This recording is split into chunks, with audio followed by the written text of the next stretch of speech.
1 Samuel chapter 8. When Samuel grew old, he appointed his sons as Israel's leaders. The name of his firstborn was Joel, and the name of his second was Abijah, and they served at Beersheba. But his sons did not follow his ways. They turned aside after dishonest gain and accepted bribes and perverted justice. So all the elders of Israel gathered together and came to Samuel at Ramah.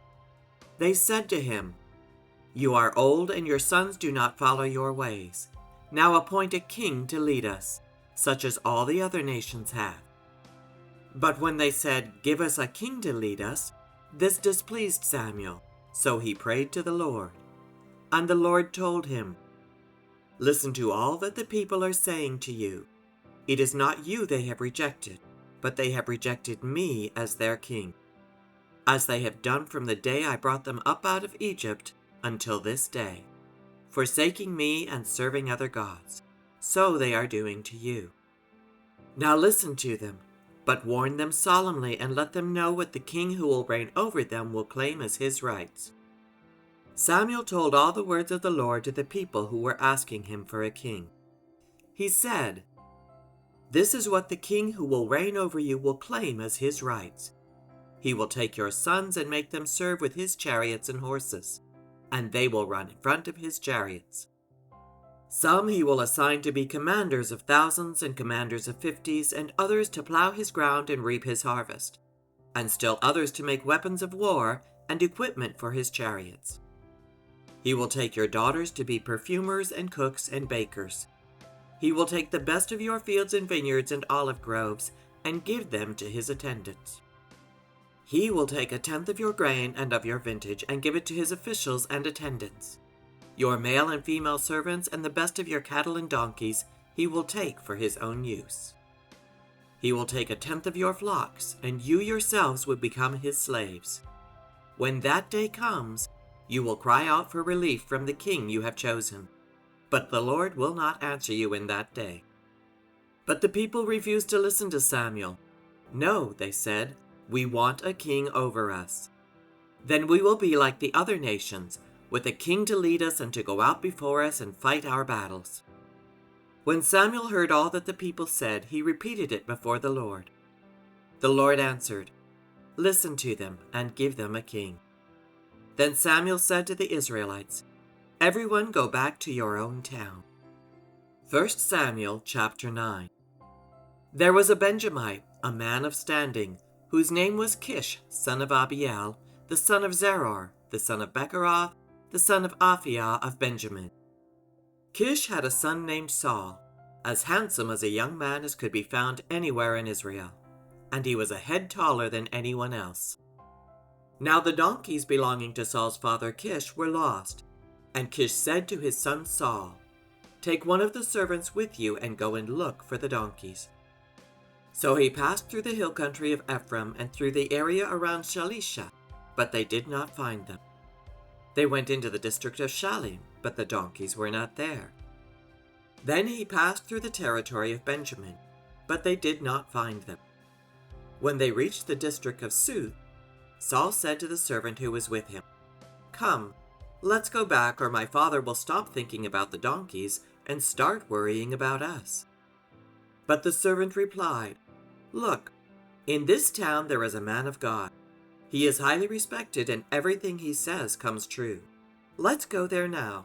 Perhaps he will tell us what way to take."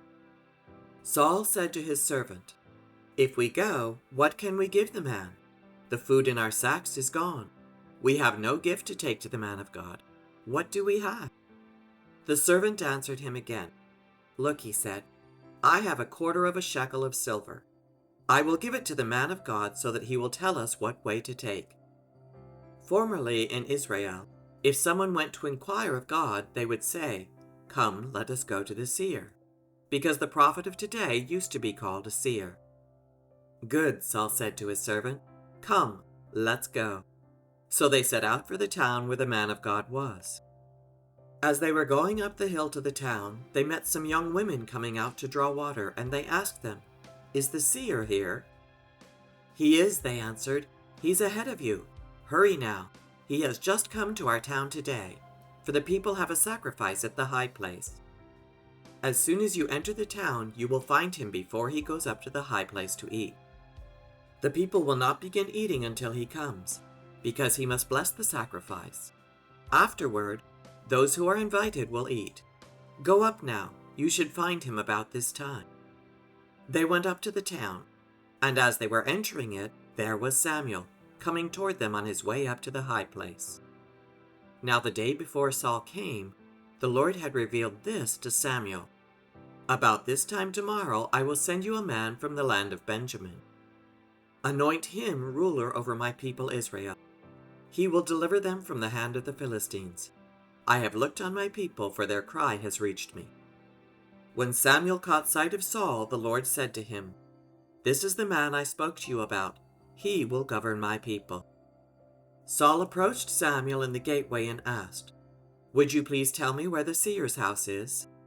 "I am the seer," Samuel replied. "Go up ahead of me to the high place, for today you are to eat with me, and in the morning I will send you on your way, and will tell you all that is in your heart. As for the donkeys you lost 3 days ago, do not worry about them. They have been found. And to whom is all the desire of Israel turned, if not to you and your whole family line?" Saul answered, "But am I not a Benjamite from the smallest tribe of Israel? And is not my clan the least of all the clans of the tribe of Benjamin? Why do you say such a thing to me?" Then Samuel brought Saul and his servant into the hall and seated them at the head of those who were invited, about 30 in number.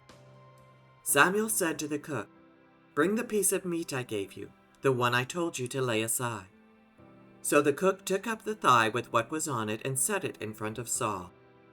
Samuel said, "Here is what has been kept for you. Eat, because it was set aside for you for this occasion from the time I said, 'I have invited guests.'" And Saul dined with Samuel that day. After they came down from the high place to the town, Samuel talked with Saul on the roof of his house. They rose about daybreak, and Samuel called to Saul on the roof, "Get ready, and I will send you on your way."